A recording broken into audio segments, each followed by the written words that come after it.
In this video, I'll be giving you guys a list of what I believe to be the 12 most bulletproof fish in the aquarium hobby. Starting off the list at number 12 is the zebra danio. I've kept zebra danios in the past, and they have been some of the most bulletproof fish I've ever kept. They've got these beautiful patterns. I think they look amazing. They've got very peculiar looks, like the zebra, hence the name.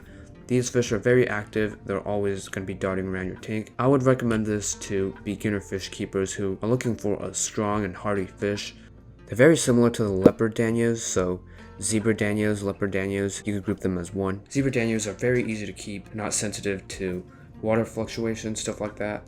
They'll take almost anything you give them. Mine really like eating pellets, but also flake foods, live foods. So zebra danios are very robust and definitely an awesome bulletproof fish to consider. Next up on the list, we have the neon tetra. Neons are one of the most popular aquarium fish and are also some of the most bulletproof in the hobby. I've kept these fish in various different setups. These are also one of the first fish that I've ever kept. They were in my 20-gallon aquarium when I first started out. Definitely a very hardy fish. These guys usually can be kept in groups, so in schools of at least 5, you'll see some schooling behaviors. If you want to have just a tank with neons, that would be very cool to look at. The other thing about neon tetras is that they are suitable for almost any type of setup. I would definitely put these guys as one of the best community fish, also one of the best schooling fish. It's really amazing to see these school in a large group. I would say to avoid tank mates that are larger, so some species of larger cichlids, you want to avoid that, or any of the more aggressive fish, because neon tetras are super duper peaceful. Neon tetras could be found in virtually any aquarium store, any fish store out there.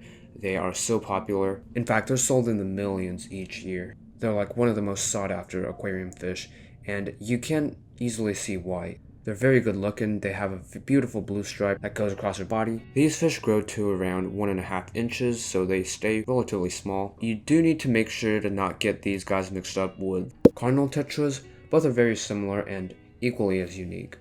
The main difference between the two is that the cardinals have red that extends throughout the lower half of their body, while the neons only have the red extending halfway. Also, cardinal tetras are more sensitive to water fluctuations, while the neon tetras are more resilient. So with neons, they're just a lot more beginner friendly, and I have recently found them to be a lot more easier to keep alive. Number 10 on the list is going to be the Endler guppy. Endlers are very similar to the common guppy, and they're a lot more stronger. The reason they're stronger is because they have more of their original wild genetics. They're not as inbred as the common guppy. A lot of guppies nowadays have all sorts of issues from inbreeding and stuff. You're gonna see a lot less problems with Endlers because they retain more of their wild natural genetics.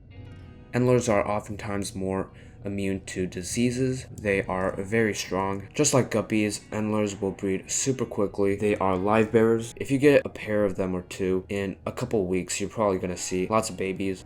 Endlers and guppies are also the easiest fish to breed in the entire hobby. There's not even a fish that comes close. They're just so easy to breed and take care of. Once you have males and females in the tank, you're going to see them basically breed on autopilot. It's that easy. I've also found baby Endlers to be incredibly hardy, much more than any other fish fry, even other live bearers. And so all that just goes to show how bulletproof Endlers can be. And people breed these all the time. You see breeders breeding all sorts of strains, and this is the same with guppies. I've mainly bred black bar Endlers and a couple of different mixes here and there. Yeah, they're super easy to breed. Also, the females have little to no color because the males are the ones that got all the color. There's so many different types of Endlers you could get. You could even make your own colony, which is something that a lot of people have done. These guys are fantastic for really any setup. You will find that as long as you got both genders in there, they will breed, even if you're not intending to breed them. Number 9 on the list is another live bearer, and these are the platies. Platies are another live bearer. They are just as strong, resilient as the Endlers. These fish are a bit bigger than the Endlers. They can grow to around 2 to 3 inches, sometimes even more. They can get quite large. But these are my favorite live bearers apart from guppies and endlers. Platies come in many different varieties. Super fun to keep, peaceful. I think these fish look amazing. They're a perfect beginner fish, super low maintenance. They're not gonna like soft water. They do like the pH in a higher range, around 6.5 to 8.5. It's also gonna help them breed better. So platies are very easy to keep as a fish in general. I've never had much issues with them. So if you're thinking about getting a live bearer other than guppies or endlers, platies are definitely up there on the list. My next fish is one that has been growing quite popular recently, and I'm talking about the Medaka rice fish, also known as the Japanese rice fish. These fish look white silverish. They're very beginner friendly, very hardy, very strong. A lot of people use them for outdoor tubs in the summer. I think they look pretty cool. Some of them have this goldish hue to them. Medakas originate from Japan, which is also very popular there. They're not as popular as in other areas, but they are getting recognized. When I went to a fish shop in Japan, there were so many of these for sale, many tanks full of these Medaka rice fish. I guess we'll see if they become more popular here in the States. And that brings us to number 7 on the list. And this is one that a lot of people might not see as being for beginners, and this is going to be angelfish. Great bulletproof fish. Some people might think they are sensitive because of the way they look. They look like a very high difficulty level fish, but they're very durable. The only issue I have with these fish is their aggressiveness towards smaller fish like neon tetras. They do get quite large, as you can see, so you might see some aggressiveness from time to time. For that reason, I recommend beginners who are just starting out to start off with just one angelfish, because if you get 2 or 3, it's almost inevitable that you're going to see some fighting going on. And yeah, it's commonly recommended to just keep one angelfish in order to avoid any bickering. In terms of temperature, they can survive anywhere between 75 to 84 degrees Fahrenheit, but angelfish will prefer the temperature slightly higher, somewhere in the low 80s. If you're looking to do an angelfish only tank, you could keep quite a few in, say, a 55 gallon, probably 5 to 6. I would usually go at least a 29 gallon for angelfish, because these fish do get quite big, as I mentioned earlier, and they will prefer the extra space to swim. Number 6 on the list is going to be the white cloud minnow. These are really easy fish to care for. They come in mainly 2 varieties, the regular white cloud minnows, which is the darker classical type, and the golden white cloud minnow. Apart from their colors, they're basically the same fish, but they're very strong fish. They don't need a heater. They're actually more of a cold water fish than tropical. I was even able to breed golden white cloud once in a breeder box without any heater, and this was during winter when the temperatures were low. And that kind of just goes to show you how resilient they are, especially in terms of water temperature. I've never kept the common white cloud minnow. I've only kept the golden white clouds because I think they look cool. I find that their color is very prominent. Like, you don't see many fish that are just gold all the way. Yeah, they're fantastic fish, great beginner fish. They're always in my local Petco. White cloud minnows are also a popular fish to keep in outdoor ponds.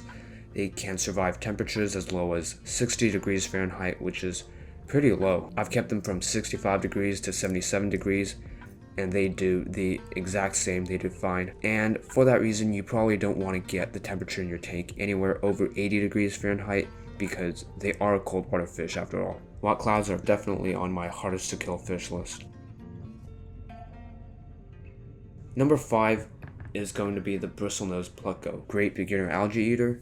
They're a great nanofish, grow to about 5 to 6 inches. Don't get them confused with the common pleco, which is a completely different fish, although it's also very hardy, but not the one that we're talking about. Those guys could get up to 1 or 2 feet. But we're talking about the bristlenose pleco. Again, just like the white cloud minnows, these come in quite a few varieties. There's the main darker bristlenose, and there's the orange, yellowish albino bristlenose. Same fish, just different colors.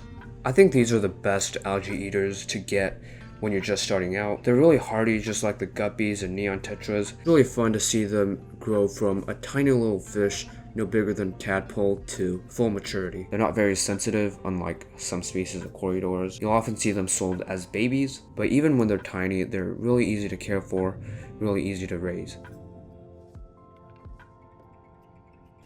Number 4 on the list is going to be another algae eater, and this is going to be the hillstream loach. Hillstream loaches have got quite a peculiar appearance. A lot of people call these an oddball fish, also known as mini stingrays, and I guess you could kind of see the resemblance to stingrays. You see the shape. You can keep them as a sole algae eater in the tank. You don't necessarily need to get a school of them. I had a single hillstream loach in my 29 gallon, and they do fine on their own. With these fish, you might hear some people say, oh, you need this, you need that. They're very specific. In my experience, as long as you keep the water parameters stable and the tank stable, you don't disturb them. I think they're a very hardy fish to keep, and they don't require much, and they're going to be perfectly fine. They're easy to keep. I really like seeing them in the tank. You definitely can call them an oddball fish. Hillstreams are also wonderful algae eaters to consider. So just like the bristlenose plecos, they're easy to keep alive and great at keeping algae at bay. Number 3 on the list is the Serpe tetra. Serpe tetras, I think, are a very underrated fish. They're really easy to care for, super tough. These were also one of the first fish that I ever kept. I thought they looked amazing with a bright red, and I've always enjoyed keeping them. But these, I think, are one of the hardiest tetras that you will ever find. These guys are like really strong fighters. You will find Serpe tetras to be semi-aggressive, in some cases just like angelfish. They do kind of like to boss each other around. You could keep them with most tetras, live bearers, it should all be fine. The males could sometimes become a bit territorial, although that's not always the case. If you get a couple of them, especially males, you will see them spar around time to time. Now this is one of those fish that I feel don't get enough attention. Serpes are pretty common to find actually, but for some reason I don't hear them being mentioned a lot. But yeah, these fish are super hardy, very active, especially during feeding times. If you ever get them as a school for a planted tank, their colors make them look really striking. Coming in at number 2 on the list is the black neon tetra, and this is yet another underrated fish in my opinion. Some people overlook these fish because of their name. They probably think they're just a darker version of the neon tetra, but it's really a lot more than that. Yes, they are larger, they do have a different color, but they're also very hardy. I've never had much issues with these fish. They're super resilient, peaceful, a lot more resilient to changes in the tank than neon tetras.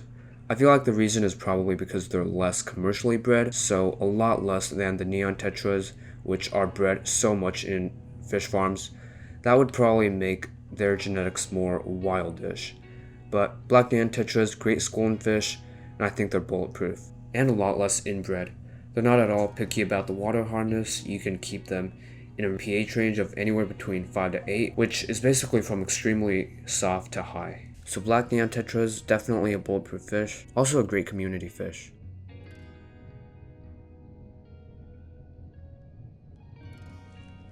And now at number 1, which I believe are the most bulletproof fish out of all of these, the Harlequin rasbora.